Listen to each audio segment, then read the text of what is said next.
The dogs and Stingray are coming for you! This is Stephen Ray, aka Stingray, coming to you live from Tuscaloosa, Alabama. Good afternoon, Mr. Feinbaum. Stingray here, and I'm about to shoot the bull with you like all the Auburn students do down at Auburn. Worst defense ever! So without further ado, here is the biggest.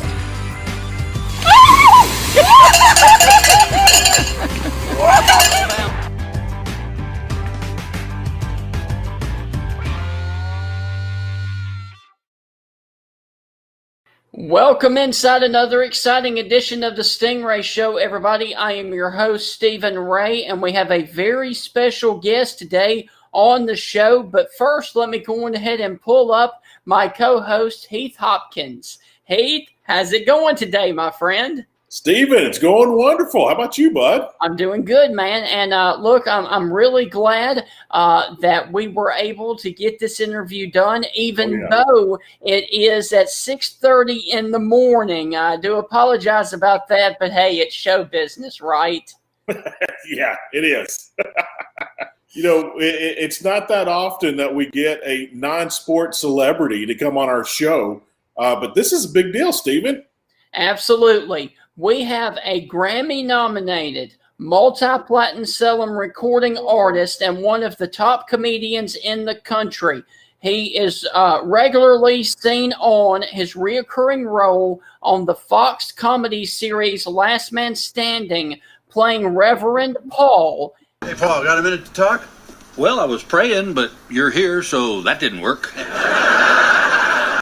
And he's actually starring in it tonight on the Fox network. He is also executive produced and starred in his own TV show, The Bill Engvall Show, and coined the phrase, Here's your sign. Ladies and gentlemen, the one and only Bill Engvall. Bill, thank you so much for joining us this morning, and we are glad that you took time out of your busy schedule to join us. Stingray, you're more than welcome, and thank you for having me on the show. Not quite sure a podcast has to be done at 6:30 in the morning, but I'm sure someone somewhere has a good reason for it. Bill, I'm here in Hernando, Mississippi, right just south of Memphis, Tennessee. Stephen's in Tuscaloosa, Alabama. We're right here in the heart of SEC country. What are your thoughts on the Southeastern Conference? You SEC people do not let anything go. You hang on to it forever. Yes. Is it that desperate down there, really? You could be like me. You could be a Texas fan and haven't been relevant in the last 12 years. So, man, that's awesome. I have a buddy that every time he sends me an email, he ends it with Roll Tide. I'm about to block him. I will tell Bama fans, be ready, because when this time comes, people are going to pounce on you like a dog on meat. Just because they, like when the Cowboys had those 5 years with Jimmy Johnson and we won 3 Super Bowls, and we were, oh yeah, how about them Cowboys? All of a sudden we started sucking it, man. Everybody's like, look at Stephen A. Smith. He rides us like a rented mule, man. I'm telling you. Anyway, it's great. It's great to be here. Big fan of Paul's show. I'm a little over the SEC right now. I got to be honest with you. I mean, my God, could Alabama win just a little more? Because it's. Yeah. I really think we got to go to an 8-team playoff. I'm a big fan of that.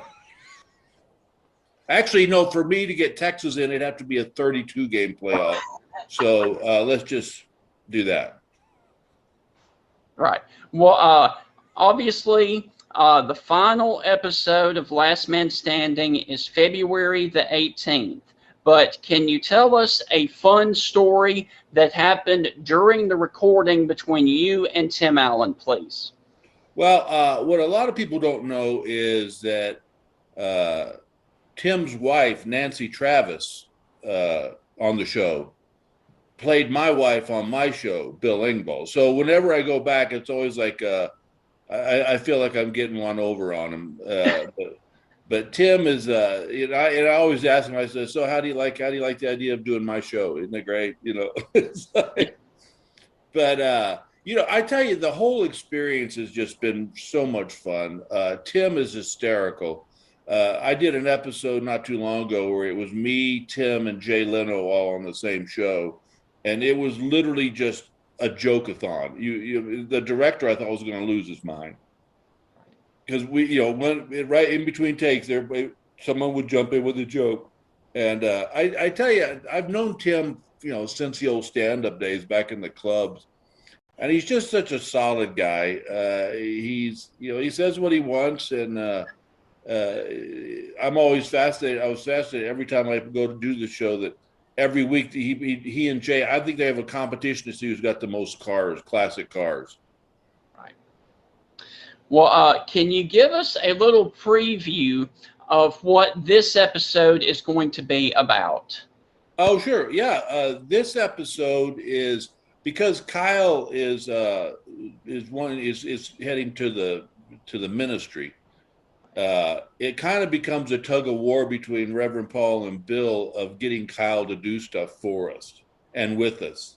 Yes. And in the end, what happens is that Tim and I both realize that we're the jerks and Kyle's the good one. So their writing staff does such a great job with storylines, and I really like this one. This one was a lot of fun because I would love to do a show before they leave if it was really intense on Tim's character and my character, because my character is the only one that can really go toe to toe with him.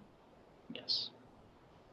Well, with this being the last season of Last Man Standing, can you kind of tell us a little bit about the emotions on set? Oh, it's always sad. I tell you what is weird, Stingray, is that it's a mixture of joy and sad, because you've done the same show for 9 years, 10 years, whatever. And then he had Home Improvement that lasted 30 years or whatever it was. You're excited that something's coming to him, but you're also sad because these people become your family. You see them every day. And that was, I know when I was shooting my show on TBS, when we ended, it was sad. You wake up the next day and you're not going to work, and you're like, oh wait, why are we not? Which I'll tell you a funny story about the show business, the television industry. To this day, nobody has told me that the Foxworthy show has been canceled, and that was in 1990, I think. But when you're on the air, man, they're giving you gifts. They're like, hey, you walk in your room, there's a new stereo or a TV or whatever. They canceled that show. I told Foxworthy, we ought to just keep showing up at the studio gate going, hey, where are we shooting today? And have somebody go, has nobody told them they're being canceled? Bill, so many people were a huge fan of the Blue Collar Comedy Tour. Tell us, how did that come about? Well, you'd had the Kings of Comedy go out, which was a massive tour. And Jeff and I had the same manager at the time. And, we knew that we had, there was a huge part of the demographic that had been not overlooked, but just not serviced. And that was our fans. And so we decided to put together this tour. And I'll tell you a funny story is that it was supposed to be 10 shows, and it ended up going almost 5 years. It was the perfect storm. You had 4 headliners. The show was clean, so anybody could come see it. But the story was that our first show was supposed to be in Orlando, and for some reason it got canceled, and they couldn't do the date. So we moved it to, I think it was Lincoln, Nebraska. And in Lincoln or Omaha, and we sold, I think, 11,000 tickets in 24 hours. And so we did the tour, and we finally got back to Orlando, and it was the worst numbers we ever did. So if we'd have started off in Orlando, Blue Collar may never have gotten off the ground. Mr. Engvall, you had four of the funniest comedians together all at one time. We saw the birth of Larry the Cable Guy. Ron White was a huge success. Yourself, of course, Jeff Foxworthy. There had to be some very funny stories that happened along the way. Do you have anything you can share with us that happened backstage? Yeah. One night, Larry and I, we were always trying to bust on each other. And so we were doing the show, and Jeff at the time was closing it out. And so while Jeff was on, we ran next. It was in Boston, I think it was.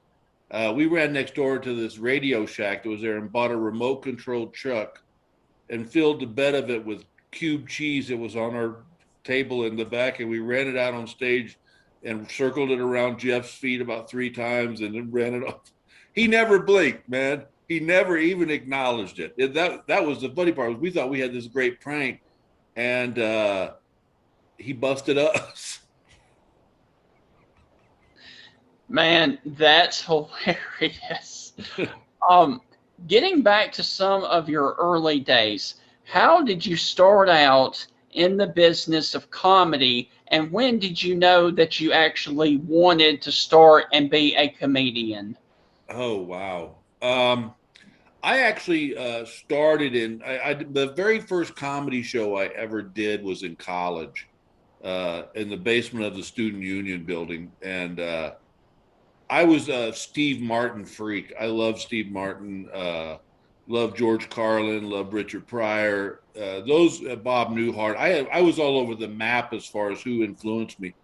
But I dropped out of college because I discovered women in beer. And so I moved back to Dallas, and they opened up this. I was working as a DJ in a nightclub, and they opened up this comedy club down the road. And by the way, my DJing involved the phrase, "Gentlemen, get out your wallets. Here comes Cheyenne." So it wasn't like a legit. I guess it was legit. But, so one night, the doorman, who's a friend of mine, came to me and said, "Hey, we're going down to this comedy club. You want to go?" And I used to do stuff in between songs, and so we went down just to watch. And a few rounds of liquid encouragement went through us, and they talked me into going on stage. And I just talked about, I didn't have any material. I just talked about being a DJ, and all of a sudden these people were laughing, and I thought, wow, this is kind of cool. But I never thought this would be what I would be doing for the rest of my life. But I kept learning from the best. I learned from Leno, Seinfeld, Shandling. You go down the list of those guys, and I learned how to craft a joke and how to work an audience. And look back, and now it's been 40 years. But I don't think, to be honest with you, Stingray, I don't know that I didn't really think this is what I was supposed to be doing until Here's Your Sign came out, when the album came out. And then I realized this is something I could do for the rest of my life. Well, what did you want to do before you got into comedy? What was your track then? Oh, I wanted to be a professional baseball player. Okay. But thank you, dear. I'm missing 2 things. I couldn't hit the long ball, and I couldn't hit the fastball. So that kind of X'd me out of that one real quick. But, when my wife and I moved to LA, I thought, well, I wanted to be an actor. I always wanted to be an actor. I'd watch John Wayne movies and, with my dad at the drive-in. And, but I was so stupid. When we moved to LA, I thought if you wanted to be an actor, you just called yourself an actor. You didn't have to go to any kind of craft school or learn how to do it. And funny story, my wife and I moved out to LA. She was 8 months pregnant. And I got my first audition. I said, hey, read this with me real quick. And she did. And I said, I got it. I'm good. And I found out later that she said after I left the house, she went out on the back porch and just started crying.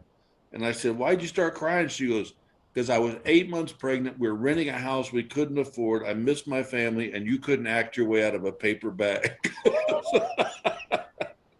So in her little sweet way, she got me to go on, take some acting lessons, and at least get a little better than the paper bag. Well, I know you probably get asked this a lot, but forgive me, I've got to ask. What is your favorite here's your sign joke to tell, and can you do it for us? Wow, that's I guess my favorite one is was probably the first one I ever did, and it was basically a true story that I had flown into Dallas, and my parents lived down in Temple, Texas, and I wanted to go see them, so I rented a car to drive down there and visit with them, and then I'd drive back up and fly out. And I was driving, and I had a flat tire, and I pulled the car into the gas station in this little town. I think it was Weatherford at the time. And this guy walks out. He's got the overalls on, the grease on him. And he looks at my tires, and he looked at me, and he said, "Tire go flat." And I looked at him, and I just said, "No, I was driving around, those other three just swelled right up on me." And without missing a beat, he goes, "Well, the heat'll do that."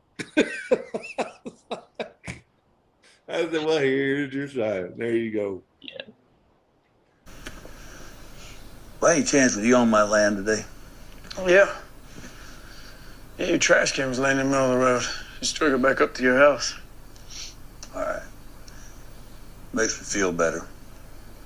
Found some tracks. I didn't know someone's trying to rob me or whatever. Hell, you can't tell about people in these parts.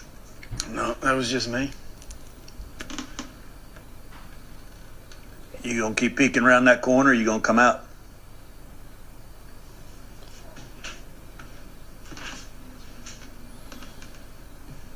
It's good to meet you. What are you doing? I'm Rosie.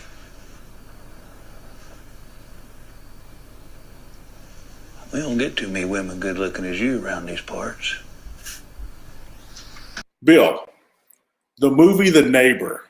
I bet you thought we weren't going to talk about this. That was a stretch for you. You got some good reviews from that, didn't you? It got really good. Actually, I got some really good reviews in the international press because they were saying the same thing. They didn't expect it. I mean, you weren't the here's your sign kind of guy. You were like, you had to tap into your inner Chuck Norris, beat people over the head with a gun. I mean, you were like a bad dude in that movie. How in the world did that come about, and how'd you prepare for that? As scary as this is, it was so easy. I mean, it was like I slid into being because I always wanted to be a bad guy. And I honestly think to do a really good bad guy, you've got to be able to do comedy. Because the comedy also comes from a lot of dark places for a lot of guys. But I got a call from Marcus Dunstan, the director. He was also the guy who wrote Saw 3. And he said, "Hey, I want you to play this guy who kidnaps and kills people." And I said, "Wait," I said, "You know who I am, right? I'm the goofy, here's your sign guy, the dad that, well, I don't know why the lawnmower cut my fingers off, And he said, "Yeah." He said, "That's exactly what I want." He said, "I want, when you come on screen, I want people to think, oh, here's going to be the funny part. And then you blow some guy's head off with a shotgun." And I said, "Okay." And so I was so excited, but I was so nervous. I was playing opposite guys that this is what they do for a living. I mean, one of the guys, Josh Stewart's on Criminal Minds. He's done all these other ones. And there was another guy I'm having at 6:30 in the morning. Remember, I haven't. But they were seasoned, seasoned bad guys. So what I did was I kind of gave my character a backstory, and then I just kind of watched. I've always been a visual learner. I just kind of watched these other cats to see how they functioned in a scene and all that. And by the end of the movie, one of the greatest compliments I came up was Josh Stewart said, he said, "Great job, man. That was a great job." I loved it. I want to play a bad guy again. So I guess we're not getting a Neighbor 2, are we? I can't do Neighbor 2 because I died. But at least you think I died. Yeah. You know what? I tell you the thing. What I liked about it the most, it wasn't a slasher film. It was like a thriller. Like, is this guy going to get caught? Is he going to kill him? And that's what I like movies where there's that unknown factor. The slasher thing. Okay, I get it. But I love movies that they're like I said. It's the kind of the thriller. Well, what is next for Bill Engvall after the Last Man Standing episode airs? Like, are you going to do more stand-up comedies, another stand-up special? I mean, what's next on your agenda? Stingray, I think Bill Engvall on ice. I think that would be wonderful. No, it was, Steve, that's a great question. And I've thought about it because I have been so fortunate to achieve every goal I've ever set in front of myself. And I don't know what's next. I hope that I'll still be able to continue to do stand up. I hope the COVID thing gets out of the way. So it's sad because when people need laughter the most, we can't do it for them. Right. My friends go, well, just do a stand up routine on Zoom. I'm like, it doesn't work. It's not the same. Right. So I'm sure I'll be doing some stand up. Hopefully, I tell you what my dream would be is to maybe get like a part like Reverend Paul on a show where you're kind of reoccurring. You don't have to be there every week because I'm getting older and it's getting a little tougher to get on the merry-go-round and keep reaching for that brass ring. And I also got a granddaughter now, and so I want to spend time there.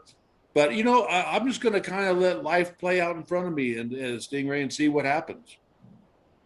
Well, you talked earlier about you are a Texas fan, so I've got a football question for you. How do you think Steve Sarkisian is going to do there in Austin, and are you excited about the hire?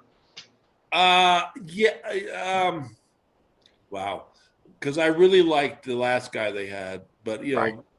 I guess my problem, Steve, Stingray, is that I don't see how 3 years is long enough for someone to really work a program. When you talk about you're dealing with the previous guys' recruits, short answer to your question, I think Steve will be great. Mm-hmm. I think Sarkisian is a great coach. Obviously proved at Alabama, proved himself there. I'm sure it can be easy. You got to be on your toes all the time at Alabama. Yes. But I think what he's got to do, the first thing he's got to do is he's got to win the Big 12. Mm-hmm. And then the next step is going to be he's got to get them into the playoffs. And if he can't do that in 3 years, I worry that. And the thing is, I don't blame the coaches. I worry that Texas has become too much of we want a national championship right now. It's like, well, it don't just happen that way, because I got news for you. As much I'd love to have Texas in the playoffs against Alabama, it would have been men versus boys. Yes. I am so impressed with Saban that, although I got to tell you, if I had a favorite Saban moment, because I knew I was waiting for it, and now with this COVID thing, it was they were playing. I think it was the first round, and it was at halftime when they have to talk to the reporters, and they made him put on those headphones, and they weren't working, and you could see him. He goes, "I can't hear you. I can't hear you. I can't hear you," and the girl's literally 6 feet away from him. And I was like, because I've said it all along. I go, these coaches hate to be interviewed on their way to. They're trying to figure out how to get their team to do this and this, and there's some little reporter. So, coach, what do you think it's going to take to win this game? We need to score more points. Thank you very much. Bye. He does good. I love Texas. I got, the Longhorns and the Cowboys since I was a kid have been my two teams, and so and actually I picked the Buffalo Bills this year, but they came close, but didn't. Bill, we're not going to talk about politics. We're not going to talk about COVID.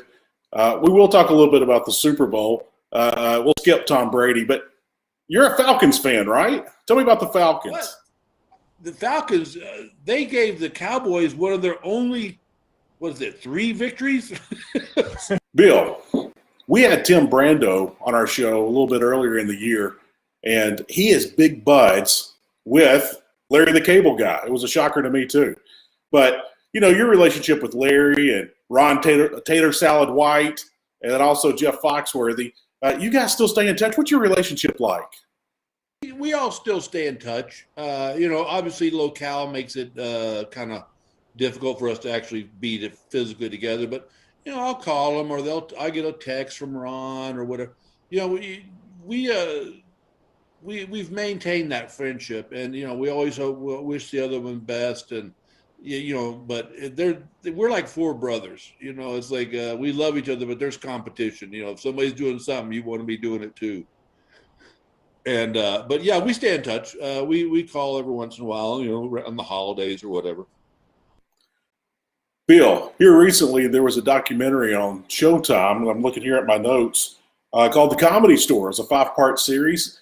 You were on that. You were talking about Jay Leno. Everyone loves Jay. But, what was your favorite comedy club to work in? What memories do you have that you could share with us, a fun story that you can share with us, a funny moment that happened in a club? I think my favorite comedy club to work was in Columbus, Ohio, the Funny Bone. The shows were just always packed and just such a fun time. Although you ended up in rehab after the week was over because those people love to drink in Ohio. And as far as reference to the Comedy Store, I've been in there. But the problem was when I was coming up during that time, there was a huge battle between the Improv and the Comedy Store. And you had to pick one or the other. And I picked the Improv just because I had friends that were there. But I went up at the Comedy Store a couple times, and it was always, the thing that's great about these places is not even the show. It's that you're sitting in the back of the room and you look down the wall, and there's all these, what I considered legends of comedy, guys that just, I emulated and was respected. And but I would tell you one of my favorite stories that happened in LA it was like a Wednesday night, and it was at the Improv, and there was maybe, I swear to you, I'm not making this number, there may have been 8 people in the club. So they had it curtained off so it didn't look so bad. And I was in the middle of my set, and the doorman came and starts pushing the curtain open, and it had those metal rings. And, went, clack, clack, clack, clack, clack, clack, clack, clack, clack. And I'm like, what the hell, dude? And he goes, sorry, man, Mike Tyson's group's coming in. Mike Tyson and his entourage came in.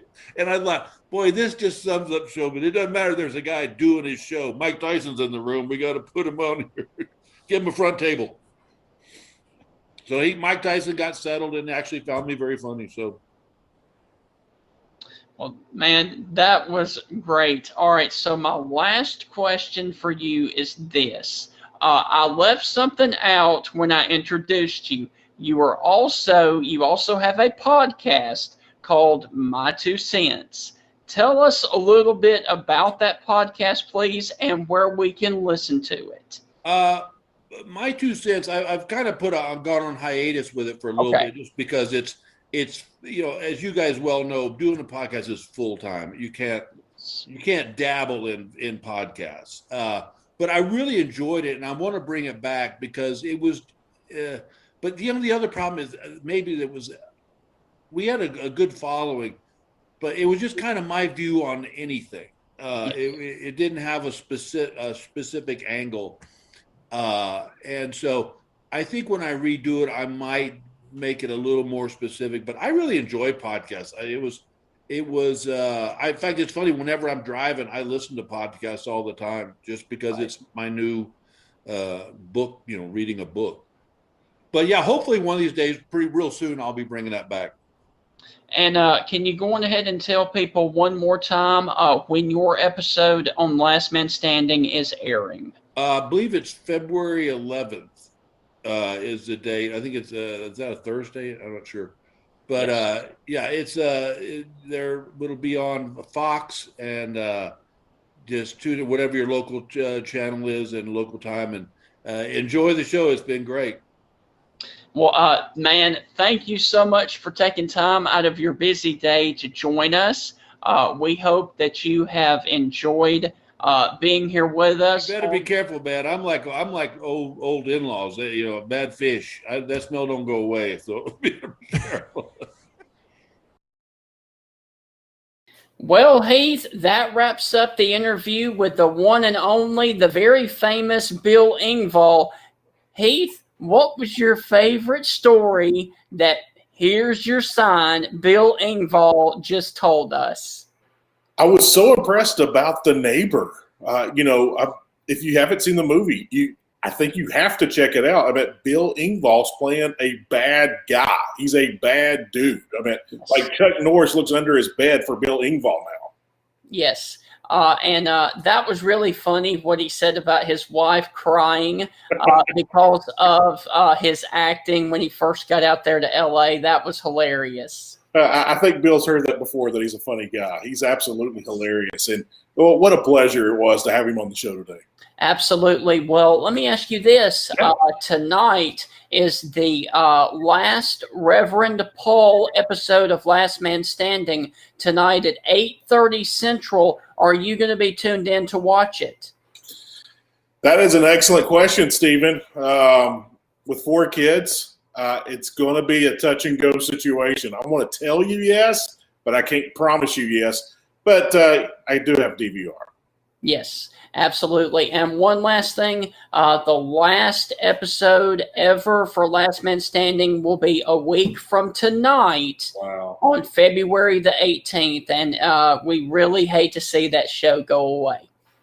Yeah, that show will live on, whether it be Amazon Prime, Netflix, Hulu, whatever. Yes. That show will be a fun show to watch for many years to come. Absolutely. Well, Heath, thank you for joining me. As always, this has been a pleasure. And real quick, what have you got on the docket this weekend? Stephen, I am counting the days, the minutes, the hours, the seconds, the nanoseconds until college baseball. I am so excited about SEC baseball coming up.